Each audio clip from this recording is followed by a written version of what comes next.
Thanks for watching.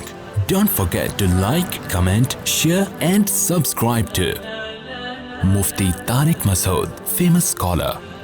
جس طرح اللہ نے ہم پہ نماز اور روزے کو فرض کیا، اسی طرح اللہ تعالیٰ نے ہم پہ یہ فرض کیا ہے کہ ہر اس کام سے بچا جائے جس سے آپس میں نفرتیں پھیلتی ہوں، ہر اس کام سے اجتناب کیا جائے جس سے بدگمانیاں پھیلتی ہوں، لڑائیاں پھیلتی ہوں، اور ہر اس کام کو معاشرے میں فروغ دینے کی کوشش کی جائے جس سے آپس میں نفرتیں ختم ہوتی ہوں، آپس میں محبتیں پھیلتی ہوں۔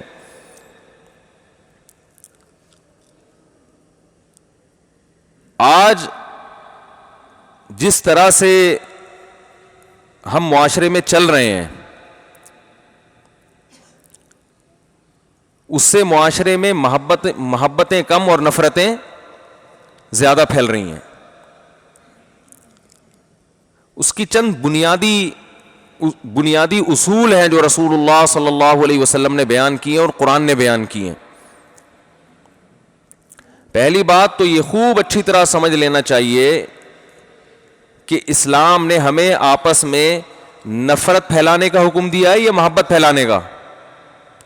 بھئی اگر کوئی آپ سے آگے پوچھے کہ اسلام کیا چاہتا ہے کہ آپس میں لوگوں میں لڑائیاں پھیلیں، نفرتیں پھیلیں یا کیا پھیلے، بولے نا اس میں کوئی گورنمنٹ نے پابندی لگائی ہے بولنے پر؟ کیا چاہیے؟ محبت پھیلانے کا حکم دیا ہے نا۔ تو محبت پھیلانے کے کچھ طریقے بھی ہوں گے۔ دیکھو، ایک کمپنی اپنی ایک پروڈکٹ مارکیٹ میں لاتی ہے اور اس کی نیت یہ ہے کہ میری یہ پروڈکٹ ہر دکان میں، ہر جنرل اسٹور میں پھیل جائے اور ہر شخص کے ہاتھ میں میری پروڈکٹ ہو۔ چاہت تو ہے اس کی، تو اس چاہت کو پورا کرنے کے لیے وہ کوئی عمل بھی کریں گے یا بیٹھ کے بس وہ ایک اعلان کر دیں گے ہماری چاہت ہے کہ سب پیپسی پیا کریں، یہ کافی ہو جائے گا؟ اس کے لیے کچھ ضابطے بھی ہیں نا، پبلسٹی بھی کریں گے اور اپنے جو ہے پروڈکٹ کے فضائل بیان کریں گے، شروع میں کچھ عرصہ لوگوں کو مفت بانٹیں گے۔ رسول اللہ صلی اللہ علیہ وسلم جب مکہ سے مدینہ ہجرت کر کے آئے تو آپ صلی اللہ علیہ وسلم نے صحابہ کو حکم دیا تہادوا تحابوا، فرمایا آپس میں ایک دوسرے کو ہدیہ دیا کرو، اس سے کیا ہوگا، نتیجہ کیا نکلے گا، آپس میں محبت پیدا ہوگی۔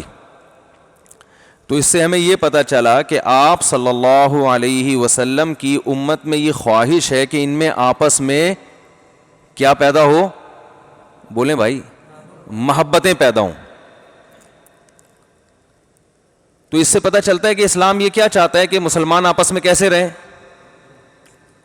لڑیں، فیس بک پہ، یوٹیوب پہ ایک دوسرے کے خلاف کیچڑ اچھالیں۔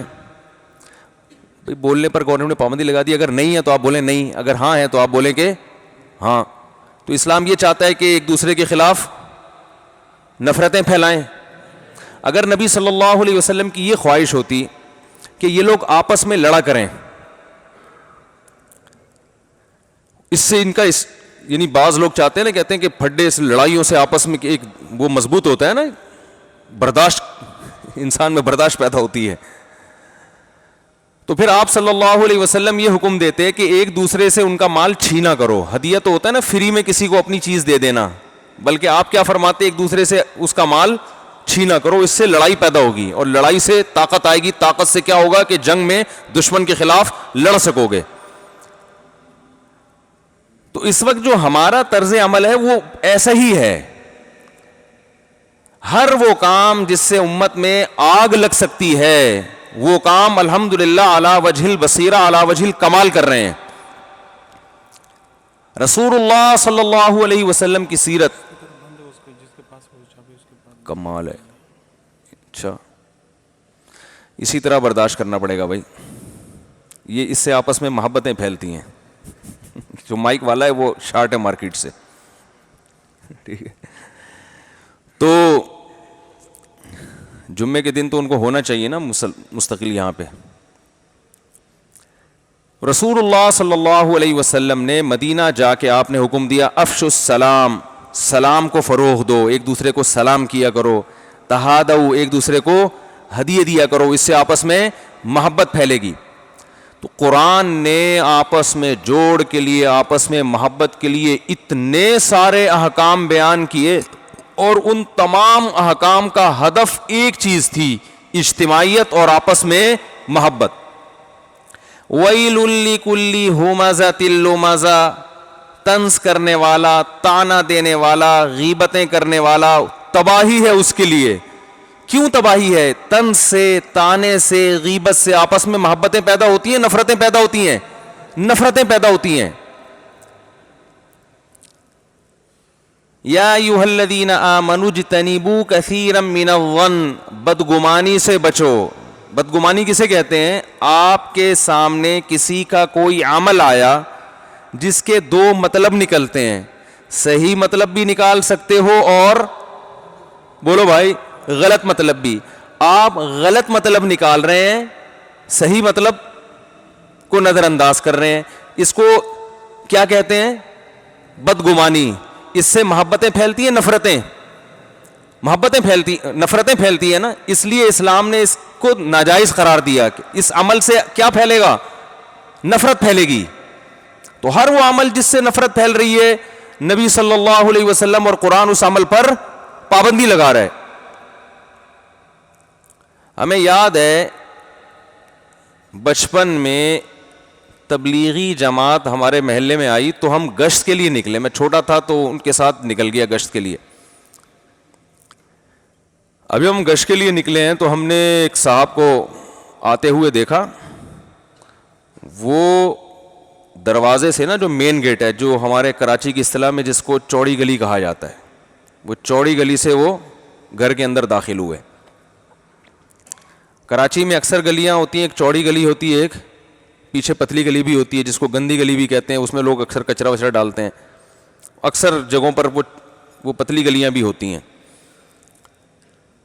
تو ہم نے دیکھا کہ وہ مین گیٹ سے ہمارے سامنے داخل ہوئے، جیسے ہی وہ داخل ہوئے فوراً جماعت پیچھے پہنچ گئی، دروازہ بجایا، ان کا نام لیا کہ بھائی وہ صاحب اندر ہیں۔ ایک بچہ آیا، بچے سے پوچھا بیٹا ابو ہیں گھر پہ؟ بچہ بھی بڑا ہوشیار تھا، وہ اندر گیا پوچھنے کے لیے ابو سے کہ آپ ہیں یا نہیں ہیں۔ ٹھیک ہے، ہم نے تو جاتے ہوئے دیکھا تھا۔ اب وہ بچہ اندر سے پوچھ کے آیا، کہنے لگا کہ ابو گھر پہ نہیں ہے۔ تو ہمیں ایک بدگمانی، شدید بدگمانی ہوئی کہ اتنا سری جھوٹ ہمارے سامنے ابھی داخل ہوئے ہیں اور کہہ رہے ہیں کہ ابو گھر پہ نہیں ہے۔ تو ہماری جو جماعت کے جو امیر تھے نا، وہ فوراً بھاگ گئے کہ یہ اب بدگمان ہوں گے، یہ کیا ہوں گے؟ بدگمان ہوں گے۔